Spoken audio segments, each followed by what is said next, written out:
and today I am, well, firstly I'm standing up. I'd say stand up for a review for once. I don't know, I kind of liked standing up when I was doing my Kickstarter video, my fake Kickstarter video, in case you didn't realise. So I decided to try it for a review, see how it went. And here, this is going to be more from my shorter format. I'm not going to go through every track in this album, but I still want to talk about it. This is about the Kaiser Chiefs' Education and War, their latest studio album, and the first following the departure of longtime songwriter and drummer Nick Hodgson, which was quite a big change in the lineup, and one not many people were sure how it's going to pan out. So I just want to tell you briefly a bit about my history with the Kaiser Chiefs. The Kaiser Chiefs, with particularly, well, this album, Employment, they became my favourite band of all time when this came out. And what was this? This was back in 2005. Yeah, 2005, that makes sense. So that'd be about 9. So I was about 9. They became my favourite band of all time. And I went to see them live. It was my second ever concert. But in fact, when I went to see them was on the Yours Truly Angry Mob tour. And this, I think, the date when I saw them, Ruby was actually at #1 in the charts. Because yeah, the Kaiser Chiefs were a big deal back in the day. And what was this, 2007, this album? Yeah, 2007. And these two albums, fantastic. I mean, Employment with songs which, what used to be my favourite song of all time, oh my god. Every Day I Love You Less and Less, I Put It in Riot, Modern Way, na na na na na na na na na, you know, that song. And then on Yours Truly Angry Mob, which I now believe to actually be the superior of the albums, of course, except for Ruby, we have the title track. We have Heat Dies Down. I mean, what a catchy song that is, when he dies down, I'll be back in town until that time. Yeah, I mean, bloody phenomenal song. Everything is average nowadays, love's not competition, but I'm winning. Just fantastic British indie music, and just killer, absolutely killer. Which also my second favourite band at that time was The Killers. I really had a thing for that type of indie music. I only really those two bands though, so there you go. And then we got, I remember, one of the first albums I ever bought new. One of the first, yeah, because it was in 2008 this came out, yeah, 2008. So this was just really quite shortly after Yours Truly Angry Mob. And I was so hyped for Off of Their Heads. I remember, I think it came out either on my birthday or the day after or something like that. It came out around then.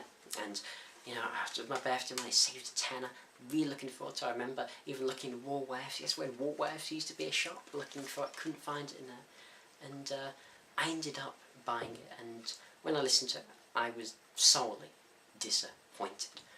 This album was pretty bad. I mean, yes, okay, Never Miss a Beat's a good song. You Want History, that's decent, but songs like Tomato in the Rain, Spanish Metal, Good Days, Bad Days, it's just like, what had happened? Everything just felt so lackluster, so mediocre. My taste hadn't changed that much. I still listened constantly to Yours Truly and Employment, but this just didn't do anything for me except for the odd song, and I'm bitterly disappointed. This was one of the first albums I can remember being so bitterly disappointed with. And then back in 2012, the Kaiser Chiefs, well, 2011 even, we got The Future is Medieval. And one of the most interesting things about this was their business model. They originally did sort of pick the songs you want, and I didn't jump on that bandwagon. By that time I'd fallen out with the Kaiser Chiefs a bit after Off With Their Heads, so I wasn't interested enough. When the album came out, it was like £2 on Amazon, so I picked it up. What songs do I like on it? Good songs on this album. Basically, Kinda Girl You Are is the only good song now. I don't like Little Shocks. I don't like Childhood Jago. I don't think Started Nothing's great. I don't think anything except for Kinda Girl You Are is good. I thought this was just bloody awful, really. I thought it was just bound to have been absolute mediocre, poppy crap. But yeah, so I decided, well, maybe I've just gone away from the Kaiser Chiefs. I listened back to Employment and Yours Truly, and now I just found that the Kaiser Chiefs had delivered something bad. So my expectations for this album weren't too good, but one thing that did make me a bit more optimistic was actually the fact Nick Hodgson left, because his songwriting in the last few years has just been below par. I wanted the Kaiser Chiefs, I was looking forward, embracing the fact they might have a bit of change, something to spice them up.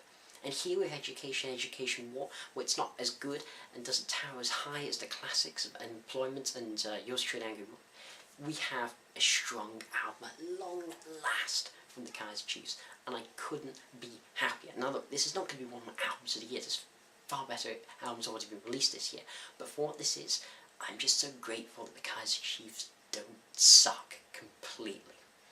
So I'm not going to talk about all the tracks on here. I'm just going to talk a bit about some of the ones that I feel need talking about. I'll certainly start with the opener.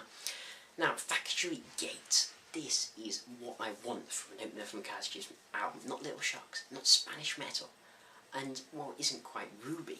In fact, Ruby didn't even open that album, did it? I don't believe it did. Oh yes, it did. Obviously, it did. Yeah. Ah, see, it's been a while. I'll tell you that. Yeah. So just. It's not quite on the level of that. This is just a fun opener. Definitely better than, as I said, anything from Future and Off With Their Heads. This is just a catchy pop song with some fantastic music keyboards. It shows Ricky's voice to be in fine form and really powerful vocals from him. And yeah, a really great pop rock song about the 9-to-5 drudge. When we get to Coming Home, now this is the first single on the album, and it wasn't the first song I heard from the album. The first song I heard, I think, was Bows and Arrows. I don't know, this could have been the first song. But this is really shit choice for a single. Like, this is a really shit choice, because listen to this song, if I just heard this song, I would have thought, wow, this is just going to be enough Off Of Their Heads, another Futures, Medieval, I don't give a shit about this album, because this is really, really, really bland indie pop music. It's almost quite 90s in sound, actually. It's just a weak ballad that tries to be heartfelt but fails. I mean, the chorus fails, the song fails. It just plods along oh so gently, doesn't have the big catchy choruses, the guitar riffs in it, the sort of the sort of overdriven a bit guitar, that classic Kaiser Chiefs sound just didn't have that. Didn't have the flair, didn't have the spark. Misery Company. Now this is probably the best song on the album. This is just an upbeat rocker that screams Kaiser Chiefs charm in the way that only Ricky and the boys from Leeds could do. And it just works so well. It's the best song they put out in a long time. I'd say it's better than Never Miss a Beat or anything from Off Of Their Heads. Even this is definitely the best song, I would say, since Yours Truly. And what I love so much, it reminds me a bit of etc. Because the chorus pretty much just consists of hysterical laughter. I mean, how many bands can pull off doing a chorus of hysterical laughter? Not many. Not many bands can pull that off, but the Kaiser Chiefs somehow do. It somehow comes off as fun instead of what the actual hell are they doing just laughing and how unoriginal. No, it's so fun, and that's the thing about it. It's a really fun pop song. Ruffians on Parade, and this is more of a guitar orientated song, more akin to maybe something from Yours Truly, as I always felt that to be a little bit more of a guitar orientated album. I mean, the Kaiser Chiefs have always had the guitars at one of the forefronts of their sound, being more of a sort of indie pop band, which is what I've always liked. But yeah, definitely this is more of guitar orientated, I would say, akin to Yours Truly.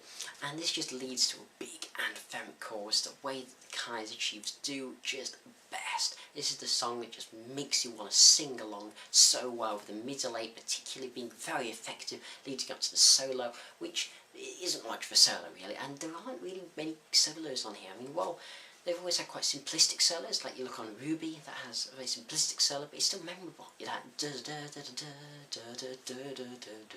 very memorable solo, though very simplistic.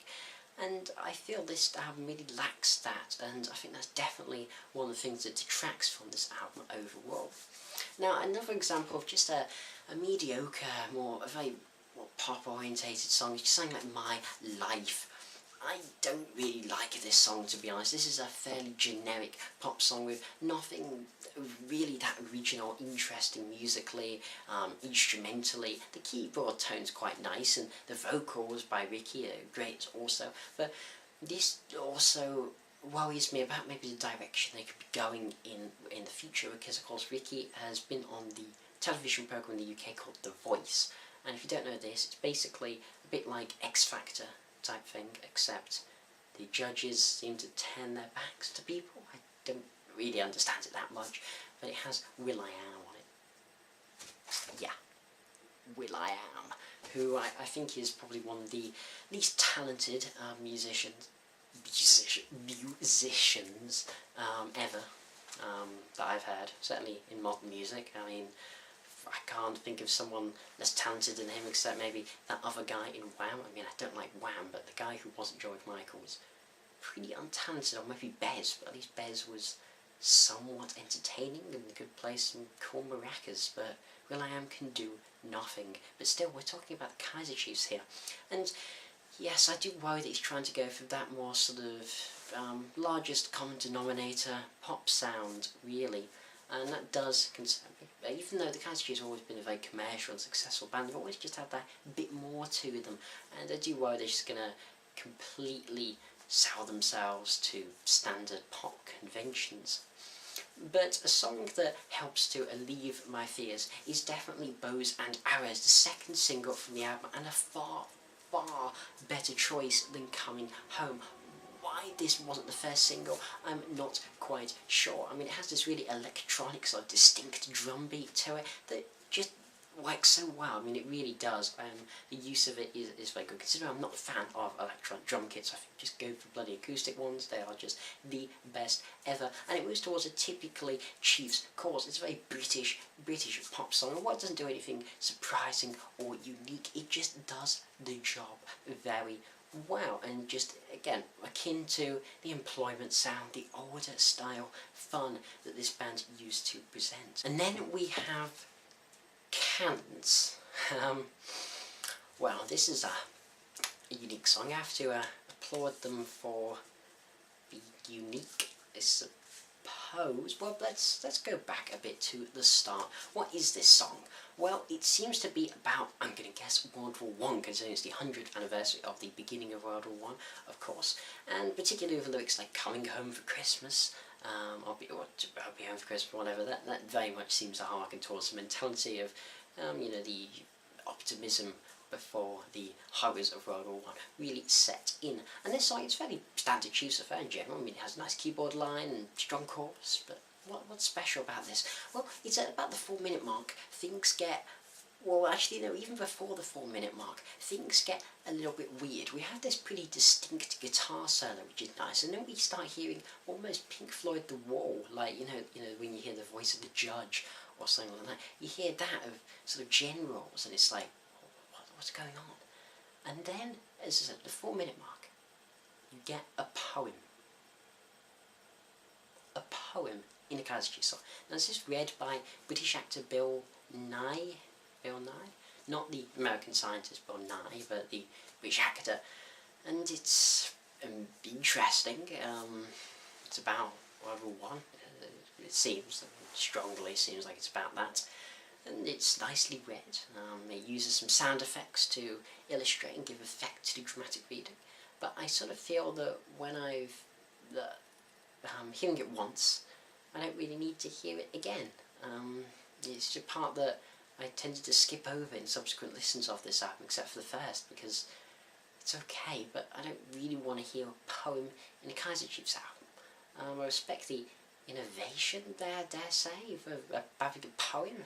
You don't get, I can't think of many examples of songs saying poetry in the middle of them since Jim Morrison doing live stuff where he just like, oh, light my fire, let's just read a poem halfway through. Very odd song. And the rest of the album is definitely hit and miss. I'm not going to go into too much depth about it, but there's some interesting songs, there's some not so, like the closing softer song, Roses. Yeah, not for me. But still, I'm going to give this album overall a 7 out of 10. This really is a strong return for the Kaiser Chiefs. It's got into the top 20 UK charts, so it's even meeting some commercial success. I hope it puts this band back on the map, because they surely deserve it and are a very talented band. This has been TheAIbumMan. Thanks for watching, comment, subscribe, and as usual, even though it's on the bottom now, but long live rock and roll.